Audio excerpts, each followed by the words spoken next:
Bonjour et bienvenue à toutes et à tous. Aujourd'hui, on plonge ensemble dans un livre de recettes assez intrigant. Son titre, Mes petites recettes magiques aphrodisiaques. C'est de Servane Vergy et Claire Pinson, ça date de 2013. Et notre idée, c'est un peu de décortiquer comment ce livre aborde ces fameux aliments censés pimenter les choses. Oui, bonjour. Alors, le livre part de cette idée que certains ingrédients, ils pourraient réveiller le désir, stimuler. euh, L'endurance, l'envie, c'est ça qu'il dit. Et en plus, ce serait bon pour la santé. exactement. Il y a des anecdotes historiques, genre Lyles ou Henri IV ou Madame de Pompadour qui aimait le céleri et le chocolat, apparemment. Ah oui, ces histoires reviennent souvent. Tout à fait. Mais, et c'est important, le livre insiste tout de suite pour se différencier des trucs dangereux d'avant. Comme la mouche espagnole, la cantaride. Voilà, ou l'utilisation de parties d'animaux menacés, rhinocéros, requins. Non, l'approche se veut vraiment naturelle, sans danger. D'accord. Donc une approche plutôt bien-être et gourmande, quoi. On nous promet des recettes pour se régaler et donner un coup de fouet. Bon, alors qu'est-ce qui rendrait ces aliments magiques, selon le livre? Le livre essaie de faire le lien avec certains composants. C'est pas une thèse scientifique, hein, mais il pioche des idées. Genre? Par exemple, le zinc.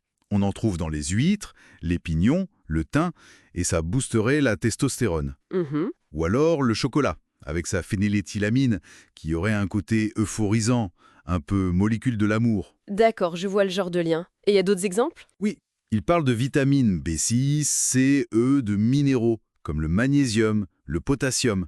Tout ça jouerait sur l'humeur, l'énergie ou la circulation sanguine. Ah oui, l'effet vasodilatateur pour l'ail, le gingembre, le piment, ce genre de choses. C'est ça.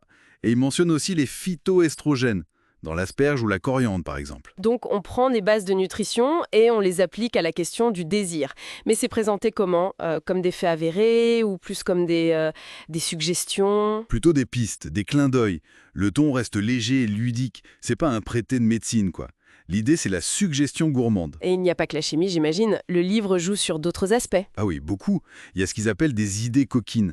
Genre manger un abricot sec pour reprendre des forces, ou jouer sur la forme suggestive de l'asperge, de la banane. D'accord, c'est assez direct. Oui. Et il y a même des menus thématiques complets pour des soirées.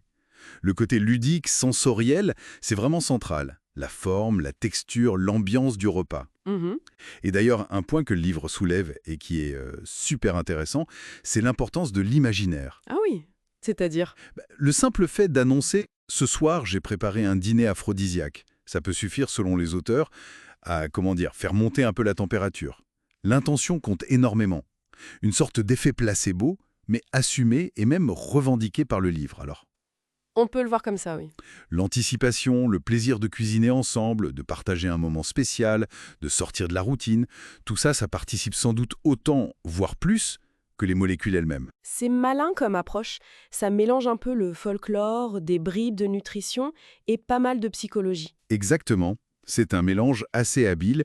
Donc si on essaie de résumer ce qu'on trouve dans ces extraits, on a une vision des aphrodisiaques qui se veut avant tout sympa, gourmande, Oui. ancrée un peu dans l'histoire, mais sans les dangers. Mm.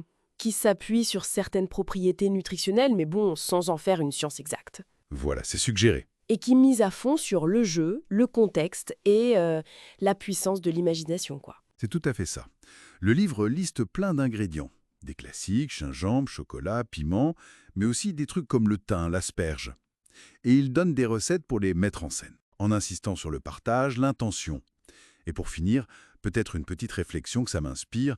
euh, le livre répète souvent que ces aliments sont de toute façon excellents pour la santé en général. Circulation, vitamines, énergie. Mhm, c'est vrai. Et si finalement le vrai secret, c'était simplement ça? Bien manger, prendre soin de soi et partager des moments agréables autour d'un bon repas. Est-ce que ce ne serait pas ça la clé d'une vie épanouie, y compris sur ce plan-là? C'est une belle question pour terminer. Manger sainement, prendre soin de son corps et le plaisir du partage. C'est sans doute une base essentielle, oui. Voilà de quoi réfléchir en découvrant peut-être certaines de ces saveurs. Merci beaucoup et à bientôt pour une autre exploration de sources. À bientôt!